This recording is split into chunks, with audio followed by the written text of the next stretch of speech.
ꯑꯍꯥꯟꯕꯗ ꯃꯔꯨꯑꯣꯏꯕ ꯄꯥꯎ ꯅꯦꯁꯅꯦꯜ ꯍꯥꯏꯋꯦ ꯍꯥꯡꯗꯨꯅ ꯏꯝꯐꯥꯜ ꯒꯨꯋꯥꯍꯥꯇꯤ ꯕꯁ ꯁꯥꯔꯚꯤꯁ ꯑꯃꯨꯛ ꯍꯟꯅ ꯂꯩꯔꯒꯅꯤ ꯍꯥꯏꯅ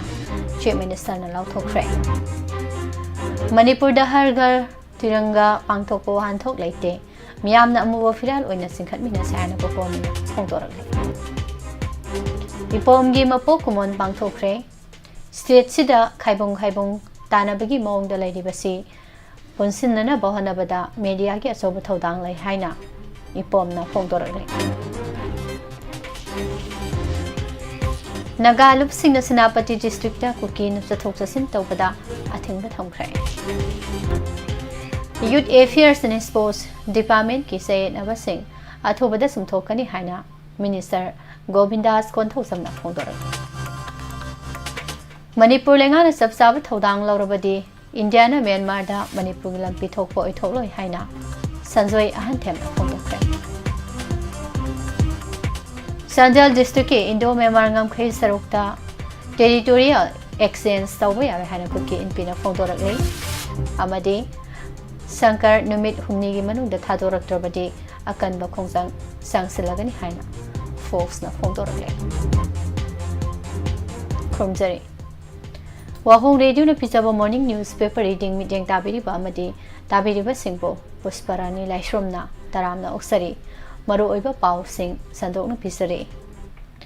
ꯆꯤꯐ ꯃꯤꯅꯤꯁꯇꯔ ꯌꯨꯝꯅꯥꯝ ꯈꯦꯝꯆꯥꯟꯒꯤ ꯉꯔꯥꯡ ꯀꯥꯡꯄꯣꯛꯄꯤ ꯗꯤꯁꯇ꯭ꯔꯤꯛ ꯍꯦꯗꯀ꯭ꯋꯥꯔꯇꯔꯒꯤ ꯈꯣꯡꯆꯠꯇ ꯅꯦꯁꯅꯦꯜ ꯍꯥꯏꯋꯦ 2 ꯑꯃꯨꯛ ꯍꯟꯅ ꯍꯥꯡꯗꯣꯛꯇꯨꯅ ꯍꯥꯟꯅꯒꯨꯝ ꯑꯊꯨꯕ ꯃꯇꯝꯗ ꯏꯝꯐꯥꯜ ꯒꯨꯋꯥꯍꯥꯇꯤ ꯕꯁ ꯁꯥꯔꯚꯤꯁ ꯂꯩꯔꯒꯅꯤ ꯍꯥꯏꯅ ꯂꯥꯎꯊꯣꯛꯈ꯭ꯔꯦ ꯁꯦꯀ꯭ꯌꯨꯔꯤꯇꯤꯒꯤ ꯑꯀꯟꯕ ꯆꯦꯛꯁꯤꯟ ꯊꯧꯔꯥꯡ ꯃꯔꯛꯇ ꯆꯠꯈꯤꯕ ꯆꯤꯐ ꯃꯤꯅꯤꯁꯇꯔꯒꯤ ꯈꯣꯡꯆꯠ ꯑꯁꯤꯗ ꯃꯍꯥꯛꯄꯨ ꯒꯝ ꯀꯤꯐꯥꯏꯗ ꯃꯐꯝ ꯑꯗꯨꯒꯤ ꯃꯤꯌꯥꯝꯅ ꯍꯔꯥꯎ ꯇꯌꯥꯝꯅ ꯑꯣꯛꯈꯤ ꯇꯨꯡꯗ ꯀꯥꯡꯄꯣꯛꯄꯤ ꯗꯤꯁꯇ꯭ꯔꯤꯛ ꯍꯦꯗꯀ꯭ꯋꯥꯔꯇꯔꯗ ꯊꯨꯡꯂꯕꯒ ꯃꯅꯤꯄꯨꯔ ꯂꯩꯉꯥꯛꯀꯤ ꯗꯦꯄꯨꯇꯤ ꯆꯤꯐ ꯃꯤꯅꯤꯁꯇꯔ ꯅꯤꯞꯆꯥ ꯀꯤꯞꯀꯦꯟ ꯑꯃꯁꯨꯡ MLA ꯍꯥꯎꯈꯣꯂꯦꯠ ꯀꯤꯞꯀꯦꯟ ꯌꯥꯎꯅ ꯀꯥꯡꯄꯣꯛꯄꯤ ꯗꯤꯁꯇ꯭ꯔꯤꯛꯀꯤ DC SP CMO ꯑꯃꯗꯤ ꯑꯇꯩ ꯃꯀꯣꯛ ꯊꯣꯡꯕ ꯑꯣꯐꯤꯁꯤꯌꯦꯜ ꯀꯌꯥꯅ ꯆꯤꯐ ꯃꯤꯅꯤꯁꯇꯔꯕꯨ ꯇꯔꯥꯝꯅ ꯑꯣꯛꯄꯒ ꯂꯣꯏꯅꯅ ꯅꯥꯠꯀꯤ ꯑꯣꯏꯕ ꯈꯨꯗꯣꯜꯄꯣꯠ ꯄꯤꯗꯨꯅ ꯏꯀꯥꯏ ꯈꯨꯝꯅꯕ ꯎꯠꯈꯤ ꯃꯍꯥꯛꯄꯨ ꯇꯔꯥꯝꯅ ꯑꯣꯛꯄꯒꯤ ꯊꯧꯔꯝ ꯑꯁꯤꯗ ꯆꯤꯐ ꯃꯤꯅꯤꯁꯇꯔ ꯌꯨꯝꯅꯥꯝ ꯈꯦꯝꯆꯥꯟꯅ ꯍꯥꯏ ꯊꯣꯛꯈꯤꯕ ꯏꯔꯥꯡ ꯑꯁꯤꯅ ꯃꯔꯝ ꯑꯣꯏꯔꯒ ꯍꯧꯔꯛꯂꯤꯕ ꯃꯤꯔꯣꯜꯗ ꯆꯩꯊꯦꯡ ꯀꯌꯥ ꯄꯤꯗꯕ ꯅꯠꯇꯦ ꯆꯩꯊꯦꯡꯁꯤꯡ ꯑꯁꯤꯗꯒꯤ ꯈꯔꯗ ꯑꯣꯏꯔꯕꯁꯨ ꯀꯣꯛꯅꯅꯕꯒꯤ ꯄꯥꯟꯗꯝꯗ national highway number 2 Imphal Dimapur ꯂꯝꯕꯤꯗ ꯍꯥꯟꯅꯒꯨꯝ ꯑꯊꯨꯕ ꯃꯇꯝꯗ Imphal Guwahati Imphal Dimapur passenger bus service ꯍꯧꯅꯅꯕ ꯋꯥꯔꯦꯞ ꯂꯧꯔꯦ ꯑꯗꯨꯕꯨ ꯍꯧꯖꯤꯛ ꯊꯥꯖꯅꯗꯕꯒꯤ ꯐꯤꯚꯝ ꯑꯃ ꯂꯩꯔꯤꯕ ꯑꯁꯤꯗ ꯆꯤꯡꯅꯕ ꯄꯨꯝꯅꯃꯛ ꯀꯣꯛꯅꯅꯕ ꯃꯇꯤꯛ ꯆꯥꯕ ꯁꯦꯀ꯭ꯌꯨꯔꯤꯇꯤꯒ ꯂꯣꯏꯅꯅ ꯁꯥꯔꯚꯤꯁ ꯑꯁꯤ ꯍꯧꯒꯅꯤ ꯃꯁꯤꯅ ꯐ꯭ꯂꯥꯏꯠꯀꯤ ꯃꯃꯜ ꯀꯥ ꯍꯦꯟꯅ ꯋꯥꯡꯂꯛꯄꯗꯒꯤ ꯃꯍꯩꯔꯣꯏꯁꯤꯡ ꯌꯥꯎꯅ ꯃꯤꯌꯥꯝꯅ ꯃꯅꯤꯄꯨꯔꯒꯤ ꯃꯄꯥꯟꯗ ꯆꯠꯅꯅꯕ ꯍꯣꯠꯅꯕꯗ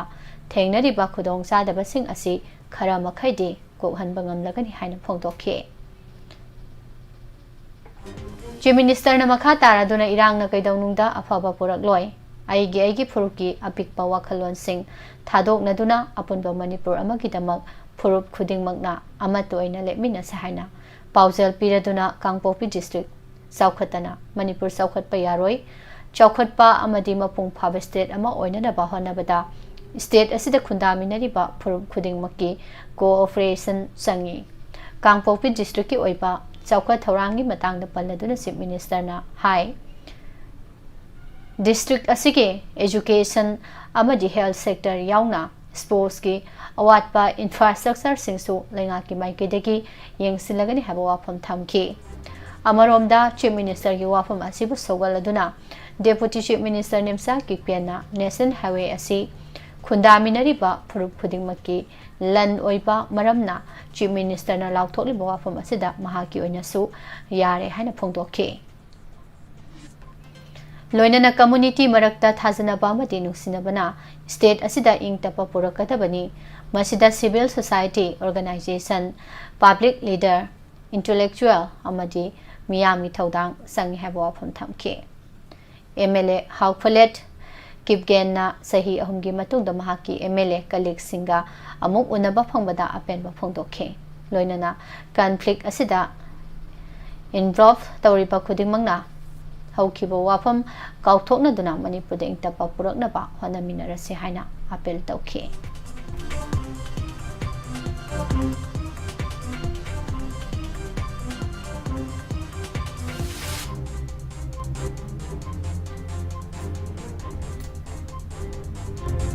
Manipur ki oidi ba phibam asida har ghar tiranga pangthok pawan thok leite har ghar tiranga da miyam na saru yabi ki mahut amuba phiral oina singkhat mina saina coordinating committee on Manipur integrity kokomina phongdorakle kokomina thadorok pacherol amana hai haukiba kumja lising ani kulhumdoi gi me ahumdagi chin kuki narco terrorist sing sisnaduna satharakliba India ki proxy war asida chamjaraba micham kaya ama punsi pikhamna hankhiba kaya amana mayum hanjinba ngamdana ngasi phawba relief camp singda IDP ama oina sangjafam lautuna punsi lele oiriba phibam asida India gi patriotism amasung national unity saganaba yumthong khudingda India gi firan thetpa har ghar tiranga si Manipur da pangthokpa haibasi wahanthok leite maramaduna Manipur miyamna har ghar tiranga si saru yafam thokte haina miyamda phongdorakle mitei miyamna hojik national highway singda satpa phangdri singya tamya da leiba ikhogi lawpham singda law uba ngamdri maitei singi ishagi iramda khongkhut punsinduna hingba punsi mahing amada chahi ahum hena leirakle mitei singbuna khut punsinduna thamlaga kuki singna maning tamna thadoklaga misham miyam yelhomi singda khut thanba thawong asi India ki policy na sathahan bani haibasi lot payararoidaba aphongba mitmangda tarang thokliba thaudok sing asina mayek sengna takle ngasi aikhoi gi micham miyam mi ama oina aki tujungba yaudana maning tamna hingjabagi hak phangdri Indian citizen ama oina Indian constitution gi piriba fundamental right sing phangdri aikhoi gi micham miyam ngayok safu amada hingba punsi amaga pangkha oiri hairibasing asi India lengana masai citizen singi tawpham thokpa amadi lokhatpham thokpa logi thabak sing lokhatabana nomagi leba asi phibam asi asum soksilakli bani haike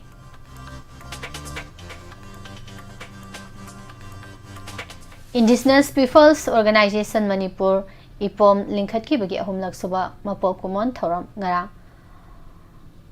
tawung khong makha lekaida leiba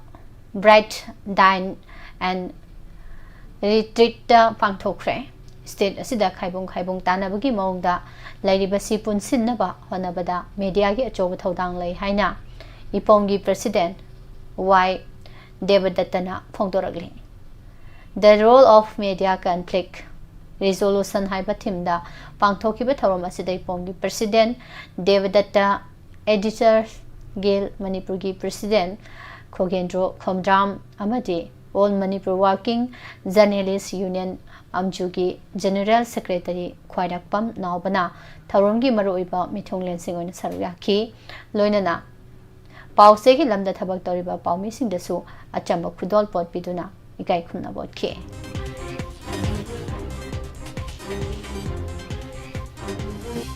Free measure ki matamda lairak khoi ki ngamkhai amadi lam karigumba Manipur lengana sabsabu thodang lobi bataragadi Indiana Myanmar da pithokpa oithokloi haina social activist Sanjoy han themna phongdokre mahana makhata na phongdorakpada ngamkhai gi che naba loisina ba square kilometer mari rom pak sabalam mi saru Myanmar da pithokiba yana leire haiba wafam asi haukiba me kuntaruk tagi tha ahumgi manungda demarcation loisilaba yai haide Manipur asi India sendringai dagi leiraklaba maning tamba ningthau panba leibak oina leiraklabani Puwari gi thengkhang kya dai khoigi laioi khraba mathongna maringjel phaba ipai pukya gi thawai kya ga onaduna makhoi gi khengtana yiklamba ikhoi gi ngamkhaini ikhoi gi lamdamni asiguma lamdam asi lisingama chama panifuma pangi September kunma thoida India da tinnabagi matangda ningthau border centraga khuyek pinakiba major agreement da aikhoi gi territory amati lam protection gi wafam yaudra akhang ahesingi mot matung ina Indian Constitution gi tare suba schedule gi union list da international boundary asi yaujaba tarabasu karigumba Manipur lengakna India lengakta akan wafam taksinduna free measure gi matamda leiramba khoi lam machet amata Myanmar da natraga atopa lebakta pithokpa yaroi haina akanba pressure pirabadi India Myanmar territory exchange da India na Myanmar da Manipur gi lam pithok piganu karigumba pithok ki yabagi wafam laklabadi Manipur miyam gi akanbi ho irang mishi mina yawraktuna Manipur mai hona sakani haiba akanba wafam Manipur lengang na India lengakta matam sana thamba changi masi tawba tarabadi India Myanmar territorial exchange da India na Manipur gi lam marik ama phawa pikiba oithokte maram asina Manipur lengang na athubada akanba warep lawduna Manipur miyam gi pukning da leiriba awaba mi paiba si ko hanbiu haina social activist Sanjoy Hantem na makhata na phongdokhe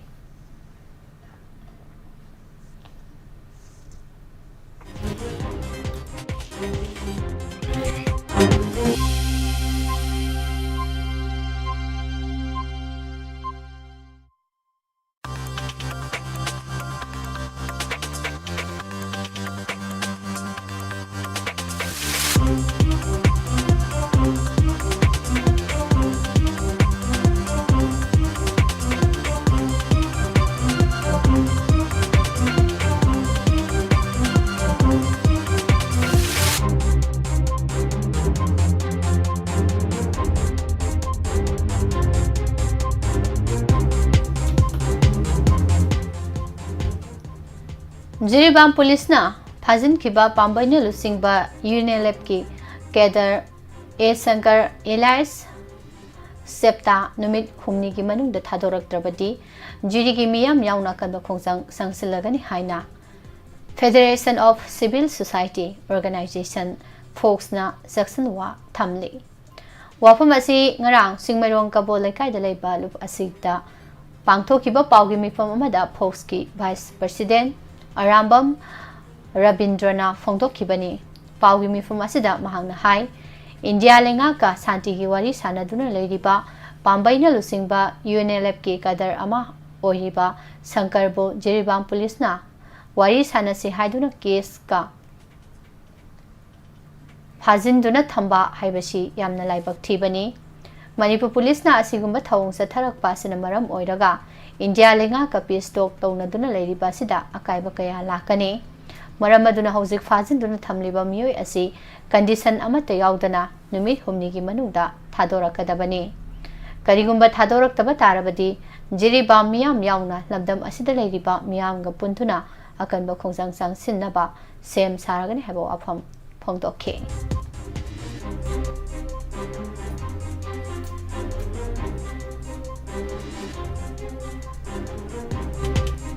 Indo Myanmar ngamkhai paring da Manipur gi Sandel district ki manung sana leiba border pillar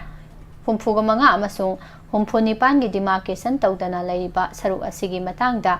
leiba ngamkhai gi seyna basi loisnana ba India amasung Myanmar leibak anina honarakpada district asigi territorial exchange tawba yaroi hana kuki inpi Sandel KIC na akan wafam thamkhre Kuki NP Sandel na thadorok pacherol amada Indo Myanmar ngamkhai paringi matangda India amasung Myanmar leibak ani gi marakta leiriba sayen abasi loisinabagi matangda tha asigi marida India government ki Ministry of External Affairs na thokiba warol adu yaba ngamloi amadi territorial exchange tawna ba thawrang reject tawi hairi Myanmar gi Kabo Valley ga tainana Sandel district ki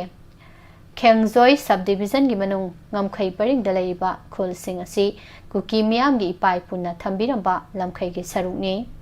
maramasna haiba saruk asida demarcation natroga territorial exchange ki thabak amata mafam asida khundariba yelhau community gi ayaba yaudana amadi hana tanaramdana sathaba yaroi hairi ꯑꯩꯈꯣꯏꯒꯤ ꯏꯄꯥ ꯏꯄꯨꯅ ꯊꯝꯕꯤꯔꯕ ꯂꯝꯒ ꯃꯔꯤ ꯂꯩꯅꯕ ꯌꯥꯝꯅ sensitive ꯑꯣꯏꯕ ꯏꯁꯨ ꯑꯁꯤꯒꯤ ꯃꯇꯥꯡꯗ ꯀꯨꯀꯤ civil ꯕꯣꯗꯤꯁꯤꯡ village ꯆꯤꯞꯁꯤꯡ ꯑꯃꯗꯤ ꯆꯥꯟꯗꯦꯜ ꯗꯤꯁꯇ꯭ꯔꯤꯛꯀꯤ ꯃꯤꯌꯥꯝꯒ ꯇꯥꯟꯅꯔꯝꯕ ꯇꯧꯗꯅ ꯑꯃꯗꯤ ꯈꯪꯍꯟꯕ ꯇꯧꯗꯅ ꯉꯝꯈꯩ ꯄꯔꯤꯡꯒꯤ ꯆꯌꯦꯠꯅꯕ ꯂꯣꯏꯁꯤꯟꯅꯕꯅꯤ ꯍꯥꯏꯗꯨꯅ ꯀꯨꯀꯤ ꯏꯄꯥ ꯏꯄꯨꯅ ꯊꯝꯂꯝꯕ ꯂꯝꯕꯨ ꯃ꯭ꯌꯥꯟꯃꯥꯔꯗ ꯄꯤꯊꯣꯛꯅꯕ ꯈꯟꯅꯈꯤꯕ ꯑꯁꯤ ꯌꯥꯕ ꯉꯝꯂꯣꯏ ꯂꯝ ꯗꯤꯃꯥꯔꯀꯦꯁꯟ ꯇꯧꯕ ꯍꯥꯏꯕꯁꯤ ꯆꯨꯝꯅꯒꯤ ꯏꯆꯝ ꯆꯝꯕ ꯇꯦꯛꯅꯤꯀꯦꯜꯒꯤ ꯑꯣꯏꯕ ꯊꯕꯛ ꯑꯃ ꯅꯠꯇꯦ ꯃꯁꯤ ꯈꯨꯟꯗꯥꯔꯤꯕ yum pham dharmaga mari leinaba senglaba mafam amadi tungi miyoi lising kya da haktengnana so angadori ba thabak amani haina su phongdorakhi report ki matung ne square mile ama makhairom ge territory exchange taunabagi proposal kuki in peace until na yaroi aikhoi gi ipai puna thambiram ba lam asi lebak ani ki lenga ki lalon pot ama nate demarcation tawdana leiriba kilometer ani makhai hena sangba ngamkhai paring asida yum kai saduna mirol kya khunda leita duna laklibani leiriba phibum asidagi hongdo hongsin hek tawbada family kya displaced tawduna community manungda tokhai tahanbada natana cultural survival da chawna sinaba ma lakadoribani haba wafam su phongdokhe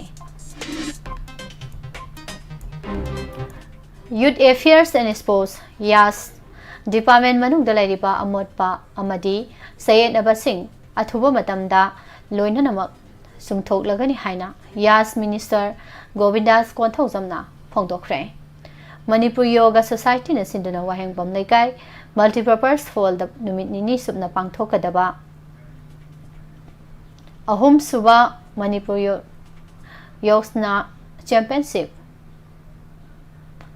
Nising ani kuntaruk amasung lakliba October thada pangthokadaba kuntranipan suba National Yoga Championship da saruk yagadaba singi trial selection gi ngarang hawdokpa tharum da saruk yariba Minister Govindas na paumi sing da mathaki wafum asi phongdok laduna hai department asi da lairiba asoiba pumna mak sumthoktuna lamdam asi sports ki lamda mangjil thana sangsil hanana ba honagani Minister Govindas na trial selection hawdokpa asiga mari lenana mipum khudingmak masama ufana leinana ba honabada yoga masana si yamna maru oirakle Pangal Pudoktuna Tabak Subigi Sang Hantarakpa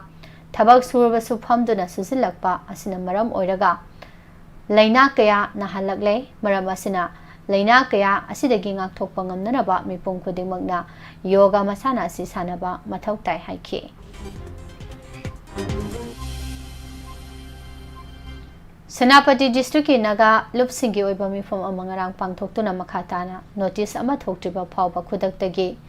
Senapati District manungda kuki miyoi singna sathok sasin tawbada athingba thamkhre Naga People's Organization NPO na thadorokpa cherol amada NPO Tribe Hoho Senapati District Women Association SDWA amashung Senapati District Students Association SDSA gi apunba mifam ama NPO gi conference hall da pangthoktuna tha sigi marida gamki phai gate thoki pathawdok ki matangda kupna khanaki meeting asna numit aduda NPO SWA SDSA amasung supervisor committee gi miyoi singpu kuki volunteer singna gamki phai gate thatuna sak taklaba amadi chatpagi maram khanghalbasu makhatana chatpagi ayaba pikhidaba thawong adubu akanba mongda condemn tawkhe Mifamasina kumna khanaraba matung thawdok asibo hoksina lawbaga loinana makhataba notice ama thoktriba phawba naga miyamna Senapati District manungda kuki singna sathok sasin tawbada khudaktagi athingba thamle phirep asi gamki phai gate thawdok adugi mayokta sathaba collective protest ni haire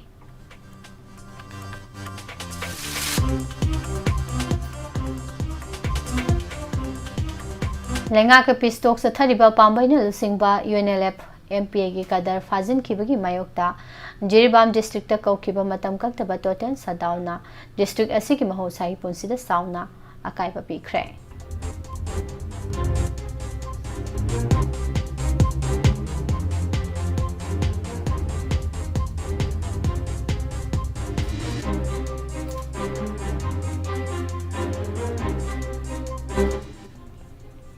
Bisnupur district ki Upokpi awang laikai digi housing na isok awang laikai dalaiba huidrom Vidyananda kauba sahi taramari ki nupa macha ama utlaw dalaiba saida sanaba satkibadagi hanjilaktar haire Press na phangba pawda huidrom sadananda amashung huidrom malem nganbi ki masanupa Vidyananda si Nahan ayuk pung mga taba adwaida mahosagum amuba machugi khongrau furit litlaga sai ulauda boxing sanaba chatkibani numidang wairam phawba mayumda halaktabadagi imung manung yauna leikai miyamna mamanaba singi yumda leiramgadra haiduna thinaruba matamdasu leiramkhide haire Pigliba wakhal mapung phadriba sanaroi asi phangnanaba honabada miyam amadi mari leinaba authority na mateng pangbiu haina Vidyanandagi apokpi malem nganbi chanuna phongdorakle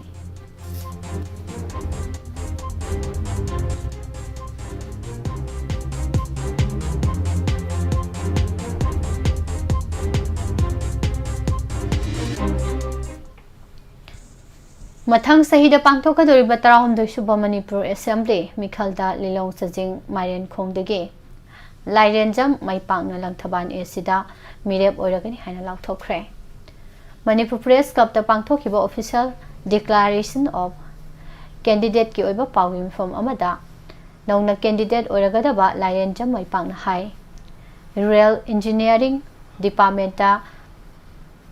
engineer oina thabak tawrambani maru oina mahaki service asi sahi taramari lairibani adubo haujiki oiriba film asida pendaba kaya lairakpana maram oiraga mahaki government gi toriba thabak asidagi voluntary oiba retirement launanaba haukiba June 9 da resignation gi se thakibani hairiba resignation adugi approval accept tawrakpaga loinana ngasi mirep oinanaba lauthokpani mahakna piklingai matamdagi hauna miyamgi seba tawba pamduna lakhi politics yaudraga sumyamgi seba tawge khallaga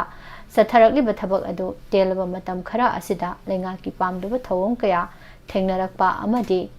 thengnariba aranba kaya sigi mayukta punna thengnaminana ba wakhalonda mirep oinanaba firep ase laukibani haike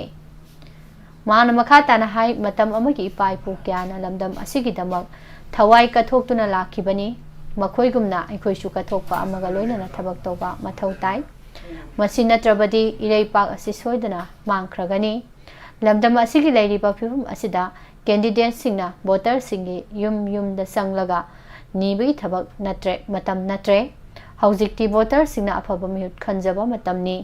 loinana political party karambada mahangna yautuna mikhal asi thenagani haina paumi singna hangba wahangda mahangna hai leiba asibo awon purakpa ngamgadaba party amada yauduna mikhal asi thengnagani khalli adubo party aduda yaure haiduna su miyanggi mayakta leirakpa party orabadi khudakta party dagi tokpa yauna pham phawba thadokani haikhe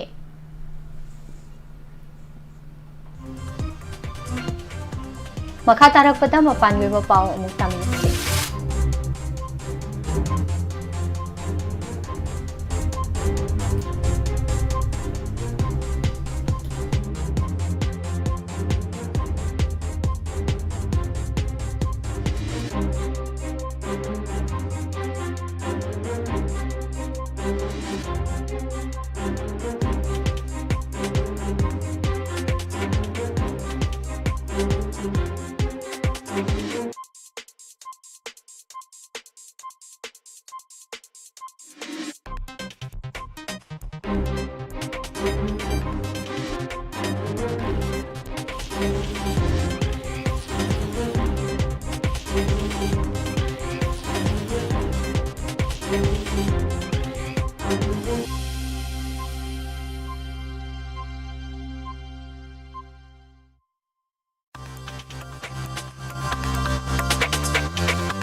US amasung Iran gi marakta soknariba West Asia gi lan asida US lanmi gi phibam soksalakpana maram oiduna US lanmi gi Joint Chiefs of General Staff ki chairman Dan Ken na Iran gi lan soknaba lepnaba Trump administration da taksinkhre. Thailand gi Nonthaburi province da leiba Dev Cyril Nonthaburi school da Tokiba nomai kapagi thaudokta phibam luna sokiba jahi tarani thoi surobi mahairoi amasu laikhidabaga loinana hojik phawda sikiba masing mapan yaukhre. Myanmar hunta lanmina lepalaitana nungthaktagi akan balanda sa tharakpadagi Karelni state ta leiba school sing thonglona khre haire. Central Myanmar da mathangi tha taruk phawa khuthoknabagi sang wangkhigani haina ACLED na phongtokre. West Asia da ingtappa laktuna mahosai phibam da hanjilaklaba matam data globe laibak singi marakta wari watai sabi khongthang paikhatkani haina Iran gi Deputy Foreign Minister Kazem Garibabadi phongtokre. Europe ta sabi sang nomonomogi hengalakpaga loinana lamai chakpagi crisis asi nomonomogi pakthok sauthorakle. United States amasung Israel na Iran da landaduna West Asia da sauna unkhanariba sida Iraqi Kurdish region na yausinba pamde haina Kurdistan Regional Government KRG gi Prime Minister Masroor Barzani na phongtokre. Malemda lairiba leibak singi marakta unkhanamgi sang wanglakliba sina maram oiduna leibaki ngaksel gi lamda hena asanba mityang thamduna senba chahi lising ani kuntareta Japan Defense Ministry na dollar billion yankhai taruk lanmi ki mapangal kangkhat hanbada sisnagadori. Iran gi Supreme Leader Mustafa Khamenei gi haksang phibam sathina soksilakle haina Israel gi news channel ama oriba Channel 14 na phongdorakpaga loinana mahak yamna thuna siragani haina report aurakre. Nepal lengakna Tibetan Studies ki matangda International Conference ama pangthonaba thorang toramba do sainadagi akanba fresher lakpadagi tokre haire. Taiwan lanmi na sahi gi oina pangthokpa thorom amaga loinana samudra mapanda landabagi lan auraibagi phibam laibadugi President Lai Singna yangsankhre.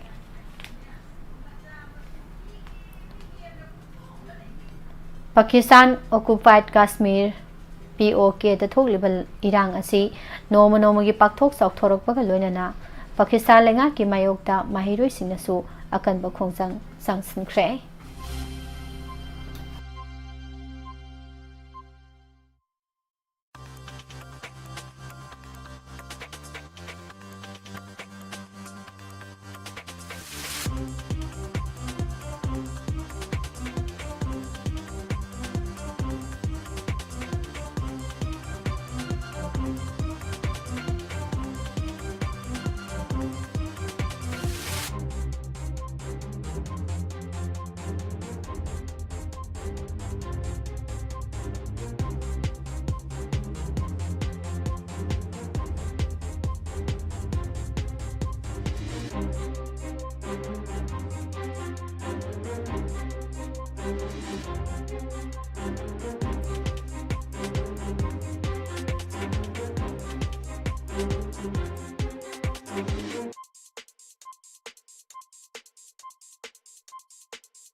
Leiba sida doctor singna diagnostics center single lautuna duna referral incentive amadi cut money arrangement na chingba sa thabadagi patient singi medical bill sada taramanga dagi kun phawa hengal halaktuna saunu khudong sa daba mayok na halle haina BJP gi MP Raghav Sadana Rajya Sabha da phongdok khibaga loinana asigumba miyambu wahanba doctor amadi diagnostic center singi practice asi thingba mathau tare haikre Facebook amasung Instagram gi parent company oriba Meta gi mathakta lengang na sathariba scrutiny asigi saruk ama oina platform asida kana kana da kari karamba content sing utlibage haibagi matang da amohana lenga ki maikedegi Meta gi official sing da takhatkre Assam gi district kaya da ising isaw fibam khudong thiningai oina adumak leibaga loinana ngasi phawbada ising isaw asida sikiba mising mabudaga nipan yaukre mamang saide India da kidney transplant gi damak ngaiduna leiba mioi chani sikhi haina center lengang na Lok Sabha da phongdokre haire Health and Family Welfare gi Minister of State Uriba Pratap Rao Yadav na phongdokhibada mamang thadagi kuntaret phawbada leibak asida patient lising humbudra humdoi chatuk nifuga kidney transplant taunana bagi damak ngaiduna laiki lising ani kunma thoidagi leiba asigi konung oriba New Delhi da kidney transplant ngaiduna leiba patient sing sikiba asina metro city singi manung da khwadi maching yamba oiri lising ani kunma thoida Delhi da kidney transplant gi damak ngaiduna leiba patient chama humbudra ga taru lising ani kuni thoidana patient chama tara nipan lising ani kulum doidana patient chama yankhai mapan aduga lising ani kun mari dana patient chama ni phunipan si ki haide Sayed abala riba foreign contribution regulation amendment FCRA bill lising ani kun taru asi sathariba parliament ki nongzomi fam loisilakpada puthokani haina thajana duna lakraba matung ningthauka ba numit August 10 ge lenga ki business advisory committee BAC ki mifam da puthokna ba thaurang tawdabagi mami tare haina agency ki pauna haire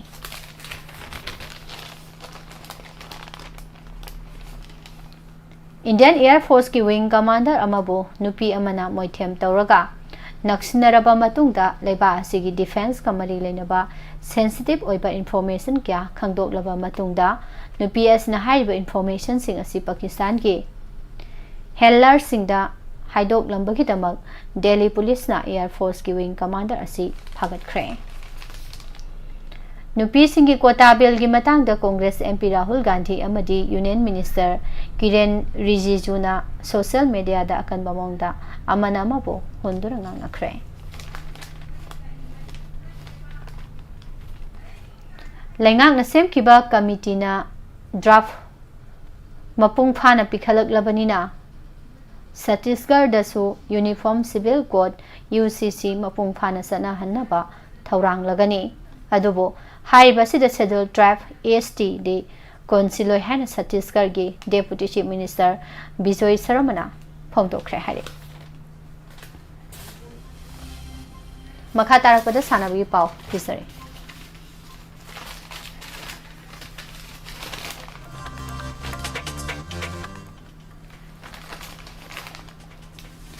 Sainana yumbu oiraga moki da thasi kunthradagi horaga mathang thagi taramdoi phawa pangthokadoriba Asian Hockey Federation ASF Junior Asia Cup lising ani kuntaruk da saruk yagadaba India gi mioi taranipa na sabe squad laukthokre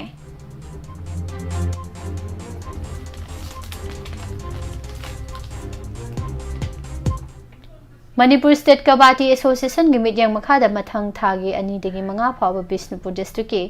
Karang dalai ba KISPWA ground da kunthataret suba sub junior boys and girls Manipur State Kabaddi Championship lising ani kuntaruk pangthok lagani haire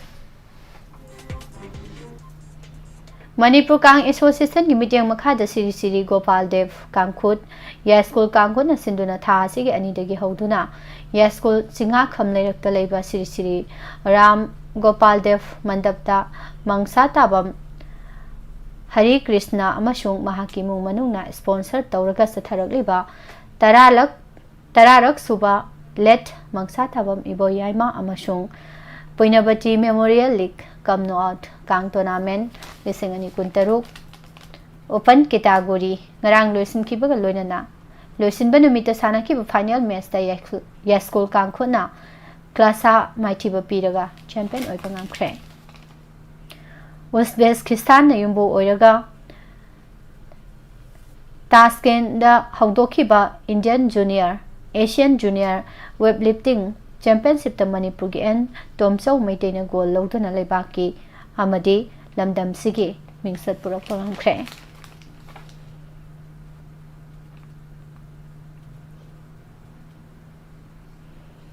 Korea master लिसिंग अनि कुंतरु की women's singles की ngarang sanakhiba semi final match amada India की सही नौरिबी shuttler Asmita Chaliha अतोपा Indian shuttler रसिथा रामराजबो set अनि अमा कुनमाथोई तराहुमदोई तरातरु कुनमाथोई तराहुमदोई द माइथिबा पिरमलगा फाइनल संगबा ngamkhre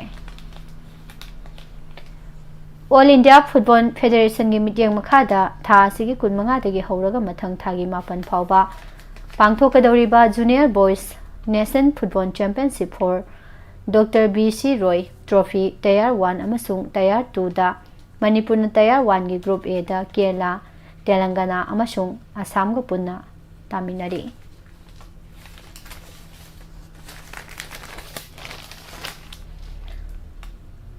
अवांगबा मफमदा पांगथोकपा लद्दाख मैराथन दा मालेमगी एथलीट कयागी पुकनिंग हेना सिंसिननाबगीदमक अमदी मफम अदुदा स्पोर्ट्स टूरिज्म की मपांगल कंखत हननाबगी पांदमदा हंदक सही की ओइना मैराथन असिगी प्राइज की सेनफम लुपा करोड़ अमा यौख्रे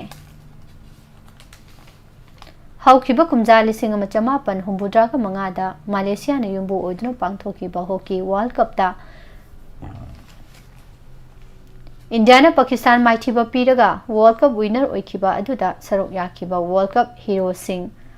अशोक कुमार अमदी असलम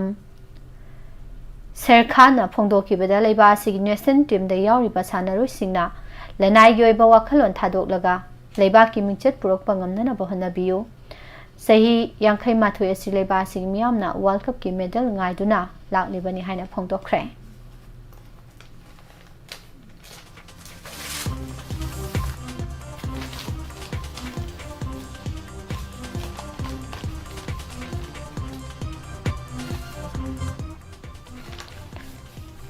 अमदी ईस्ट बेंगल ना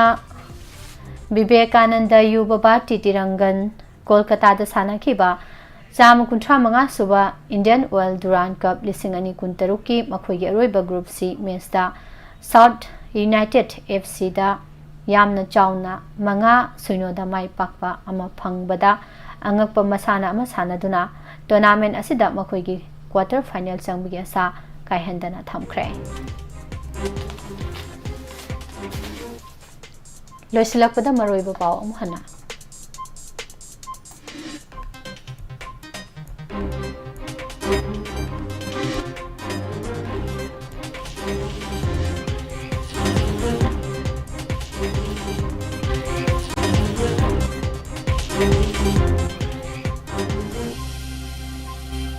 नेशनल हाईवे हांगदुना इम्फाल गुवाहाटी बस सर्विस अमुहना लेरगनी हाइना चीफ मिनिस्टर ना लाउथोखरे मणिपुर दा हर घर तिरंगा पांगथोकपो हांथोक लेते मियामना अमुबो फिराल ओइना सिंखतमिना साइना पोकोमिना फोंदोरबी इपोमगी मपो कुमोन पांगथोखरे स्टेट सिदा खाइबुंग तानाबगी मवोंग दा लेरिबसी पुनसिननबा होनबदा मीडिया के अचोब थौदांग लै हाइना इपोमना फोंदोरबी नागालुप सिंह सेनापति डिस्ट्रिक्ट कुकीना सथोक ससिन तौबदा अथिंग थमख्रे youth affairs and sports department की से नबसिंग अथुबदा सुमथोकनी हाइना मिनिस्टर गोविंद दास ना फोंदोखरे मणिपुर लेंगाना सबसाब थौदांग लौरबदी इंडिया ना म्यांमार दा अपुनबा मणिपुर की लंपी थोकपा ओइथोकलोय हाइना सोशल एक्टिविस्ट संजोय अहन थेमना फोंदोखरे संदेल डिस्ट्रिक्ट की Indo Myanmar ngamkhai sarukta territorial exchange tawba yaro haina kuki inpina phongdorakre amadi sankar numit humni gi manungda thadoraktrabadi akanba phongjang sangsilagani haina fox na phongdorakre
Makha tarakpada matam-matamgi wafam amung taminasi.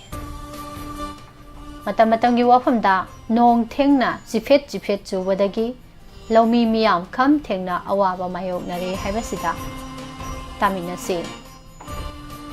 State asida kumgi chufam thokpa nong matam chana sudabadagi laumi singna matam chana lau panba ngamdana lairakli. Thengna jifet churakli ba nong asina labukta ising marang kaina tungba ngamdrabasu laumi singna thenglabasu thengna labukta mayon tamduna lau panba ngamnana ba akanba thabak sunari. Adubu state asida machi masida nong suriba asina mafam kharadadi ka hena nong subadagi ising ichau thoktuna mafam singdugi miyamgi mahosagi punsida awaba mayok nabata natana ising na senthakibadagi mi shiba phawba yaudaba natte. Churasanpurda ising ichau thoktuna miyoi ama ising na senthakibadagi sina phangkhre. Loinana nambol turel imai chon na senbadagi launamban pathokuna isau thokibagi thodok sing laikhre. Loinana chingi mafam kya dasu isau thokpadagi labuk kaya isingna thumjin khiba amadi sing ningkhairakpagi thodok wathok singi awaba mayok narabasu tampaki labuk sing ayamba ising laitabadagi labuk sing ayamba ising laitabadagi laumi singna lau panba yadana lairi. Adubu thenglabasu thengna jifet ki nongju asina labuk tai sing tungba ngamdrabasu Imphal City Khwairambal Kaithel manung yauna Imphal manugi lambi kaya ichumgi ichau thokle. State asigi mahosagi aying asagi khal kairakkhibadagi chufam thokpa nong matam chana sudaba amadi kai hena chaba amasung ikang thokpagi thodok singna miyamgi mahosagi punsida awaba seitheng kaya mayoknarakhibani. Matam chana nong sudaba amadi ichumgi ichau thokpagi seitheng asi laumi singdana hena mayoknabadagi pothok marang kaina puthokpa ngamdabadagi chinjak tamipal tangna hingbagi changsu sahi khudingi hengalakle. Laumi singna lau thadringai ahang balabuk singda matam-matamgi oiba mana masing thaduna mapung marai pharaktuna kaithel da pukhatuna yonba horakpada matam kaina chuba nonggi chumgi ichongna thumjinduna mang takpa thokpadagi laumi kaya makokta khut haptuna khangba yaudaba natte. Miyam maruoina laumi singda miyamgi mahosagi khalna piba saitheng sing mayoknaribasi matau karamna thoglakkhibano haiba tarabadi mahosa lairembina miyoibada piba khudol singda singnaduna akai atoi thokhalubadagi oirakhibani. Sing amasung tamda howa upal sing paktaknana yanthatpa chingmai kaya temkhaiba tu khong pat ikom sing phumjinduna sembat sagatpagi thabak sing lengak amasung miyamna tungda oirakadaba phibam sing khanthaba ngamdabadagi mahosana pirakpa saitheng sing mayoknarakhibani. Miyoibadi isai sagi amadi atopagi asoi aran singdagi para tamgadabani haba wafam asi ningsingduna asoiba sing sumthok naduna achumba lambida chatlabadi mahosai khal ngakpa amadi miyamgi marakta nungsi chanana tangdu leitana wata padana hingba ngamgani. Miyamgi marakta nungsi chanabagi achetpa lipunda apunbagi pangalgi mayokta kanagumba amatana singnarakpa sungamloi haba wafam asi thamjari. Loisilakpada ngasigi rasi phal amung taminarsi. Ngasi ingyengi kuntarukni panba lising ani kunga taruk August ki tarik 8 yaifharaba nomaisi numit asigi rasi phal yengminasi. Rasi phal ibiriba oza Dr. Wangkhem Jibol Singh, Assistant Professor Biostate Journalist Singmairong Imphal. Ahanbada mes rasi thauna phudokpa hoya sufaba ngang sakpa haibana yamna chawkhatkadaba numitni yetnaba amadi napaldi hanagum thado pakhang lesabi singi oina ningjaba thungani. Brisasi charangnaba amadi phingbana mangoinarabadi nasaknaral manghanjagani khantharabadi mingsat phangani nachananaigi mateng phangani lan changani pakhang lesabi singi oina kai khumnabigani. मेथुन राशि पुकनिंग मका लामना ओइजा ओइथक तानबा यागनी अंगंबगी मतेंगना निंगथीना थौ पांगनी हंथबा लोइनरबदी मीना ताथीगनी पाखंग लैसाबिसिंगी ओइना निंगजब थुंगनी कर्कट राशि वखल थोक्तबा नचाक नरल चटपना हेनबा सखंगदबना ताथीबा लै मियामनदी साली अदुना मरुप मपांगा लोइनबा फगनी पाखंग लैसाबिसिंगी ओइना नुंसी मरी फै सिंह राशि यक्नबना अयेत खरा पीरबसु खांगबा कलबदी मांगबा लैरोय आशा चावबा थौना फुदोकबा अरंग अराक लौसिनबा यागनी पाखंग लैसाबिसिंगी ओइना लाइबक फगनी कैना राशि वखल थोकनी अनौबा आशा लाकनी अफबा मिंगचत फंगनी हक्सांग नुंगाइजरनी अफबा लौसिंगना लनसु तानसिनबा ngамगनी पाखंग लैसाबिसिंगी ओइना निंगजबा थुंगनी तुला राशि आशा चावबा मिवा थाजबा लम चटपा अमदी हैसिंगबा साबा मांगननबगी मसकनी थांजिनख्रबदी हंदोक्तबा इचंग थौबनदी ओइजगनी पाखंग लैसाबिसिंगी ओइना पुक्चेल चावथोकबा फै वृश्चिक इमुंग मनुंग वा तानबना ओइजा ओइथक यामना तानसिनबा ngамगनी मियामगा लोइनना चटनबा होनौ अनमदी तानगनु माइथिगनी पाखंग लैसाबिसिंगी ओइनादी नुंसी मरी फरी धनु राशि लाइबक थोइना फगनी खुदोंग चाबा मांगदनबा होनौ अरंग अराक फंगबगुम नुंगाइजगनी तुंगी पोरम सिंदोकपा हैगनी पाखंग लैसाबिसिंगी ओइना इकाई खुमनबिगनी मकर राशि मिचंग हेंगतपा वखल थोकपा सेंदोंग यामना फंगदबा नुमितनी लौसिंगसु चावखतगनी मियामनसु चाली अरैबदी सागनु पाखंग लैसाबिसिंगी ओइना लाइबक फगनी कुंभ राशि वखल थोकपा वाटपा नंगी मिसिंगा फावबा ताथीनबा नुमितनी नथक थोंबगी वा लुमना लौ यका येंगो निंगहनगनु साफगनी पाखंग लैसाबिसिंगी ओइना निंगबा मपा चारोय अरोइबदा मीना राशि पांगल थौना फुदोकपा इंगम ngамदबा नुमितनी मांगजिल थाना थौ अमता पांगदबा फगनी इंथना अनिरक खंथरगा थौ पांगो पाखंग लैसाबिसिंगी ओइना मतम हौहनखो मसिनी ngasi राशिफल तोंगान तोंगानबा प्लेटफॉर्म दा वाहोंग रेडियो की नुंतीगी फोंगलिबा पाउसे सिंदगी लौथोकसबा मरुइबा पाउसिंग मतम मतंगी वाफम लोइनना राशिफल ताबिरिबु मयाम पुमनमपो Pushparani लाइश्रोमना मुकाहना खुरुमजल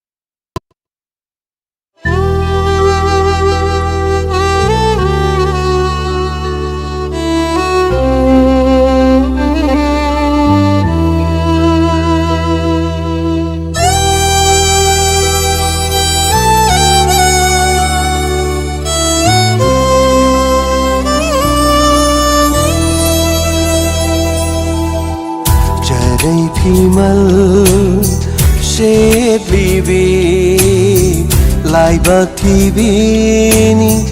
imadi Jarai pimal setlibi Laibak tibini imadi Khushe mana nahi hatirabi Khushe mana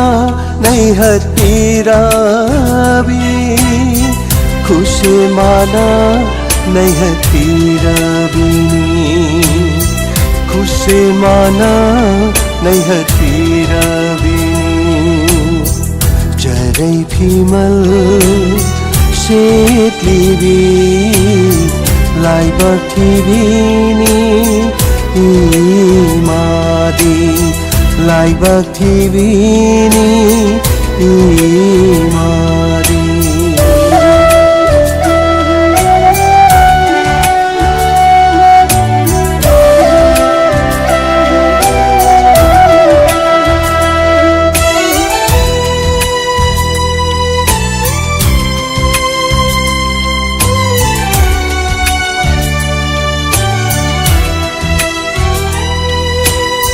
Karigi kautokli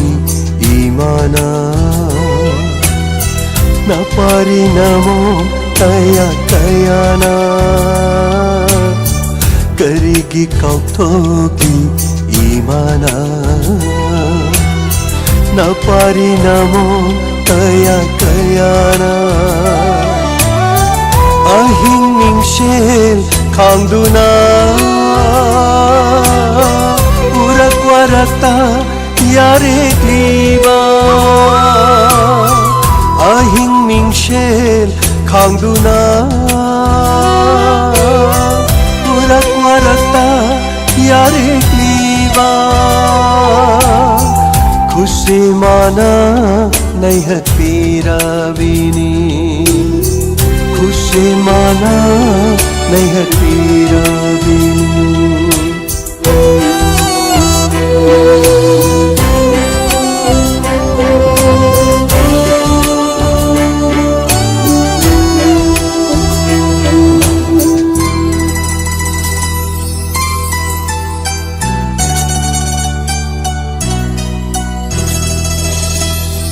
Yumdang bana kainaiba